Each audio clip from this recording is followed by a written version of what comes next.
Hello everyone, today we'll be discussing about some of the outdated SEO practices I think which one should avoid, particularly if you're working on an enterprise level of the SEO thing for your clients. So let us get started.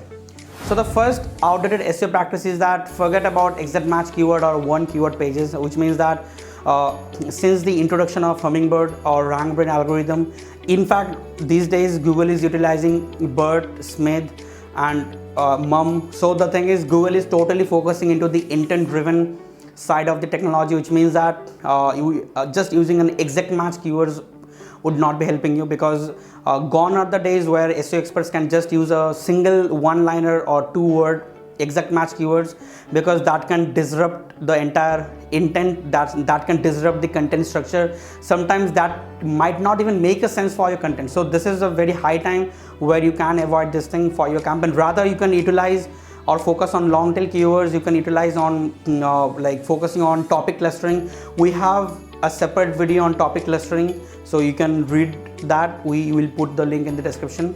And most important thing is that make the content as natural as possible, because Google is now very smart enough to understand what topic you are likely to rank for and what is you are aiming and providing a value for your users. Our second outdated technique, which I'm going to name, is keyword density.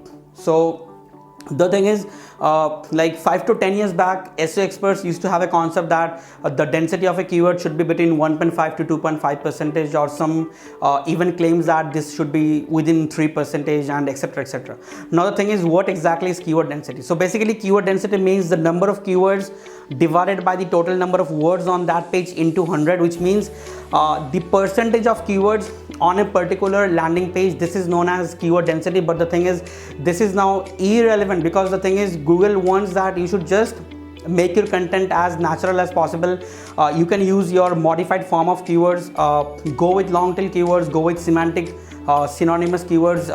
I know LSI is not valid, but sometimes you can still use LSI because they can make proper sense for the synonym keywords as well. And obviously topic clustering is the key. So keyword density is not even relevant or discussing, because this might not even be like an ethical step for you to perform. So our point number 3 is page length.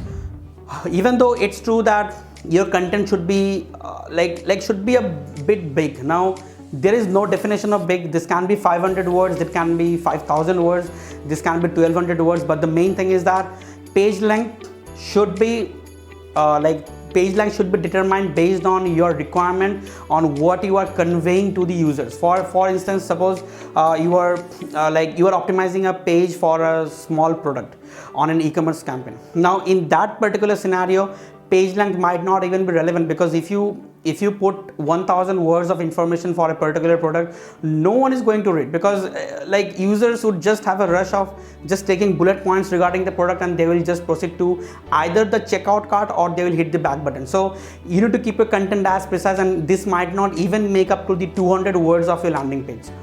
On the other hand, suppose you are putting an educational blog or something like an how-to guide. In that case, your content can go up to 3000, 4000. I personally have built various blogs which have even reached to 30,000 words also. This sounds crazy, but yes, this is true. Like, your word length or your page length should not be dependent upon any kind of determined value. Rather, this should be determined on what you are trying to convey to the users, because having a proper user oriented value should be the ultimate key.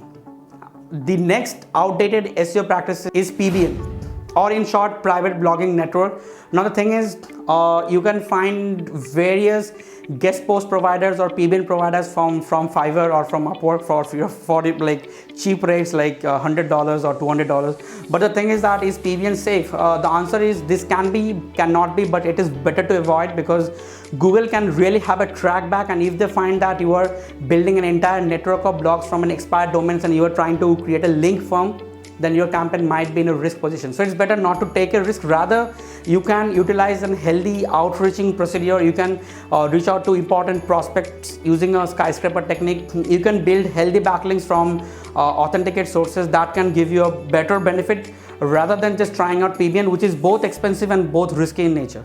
The next outdated SEO strategy is content spinning. Like various content writers or copywriters have the habit of spinning a particular content to avoid the plagiarization of a particular content. Now the thing is, Google is really smart because they have the capacity to understand natural language processing and also tokenization of every single word, and they can easily understand if a particular word vectors have been spent from any original sources. And if that is the thing, content spinning is one of the really devastating factor for your SEO journey, because this can not only make your SEO downfall but rather can give you a penalty which can completely destroy your SEO journey.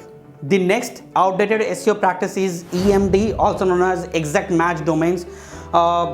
Like 5 years back, people used to have the hobby of taking an exact match domain name as per the keyword, and they used to rank for that. But the thing is, these days this really does not even matter. Like why to invest on a domain which practically serves no value for SEO? Like if you do a EMD, no value at all. If you do not do, still no value at all. So this would be just an extra headache for your SEO campaign, and I really don't think this is worth. Last but not the least, the outdated practice that we'll be going to discussing is about meta keywords. And meta keywords have been introduced along with meta title and meta description. So meta title and meta description together forms the metadata, and this is a very useful form for any basic SEO optimization, because this is the thing which is focused and which is reflected in search engine results pages, and this is the first thing which can convince your users to click on your landing page, and this can give you the benefit of both CTR and can really help a lot with your search engine ranking. But the thing is,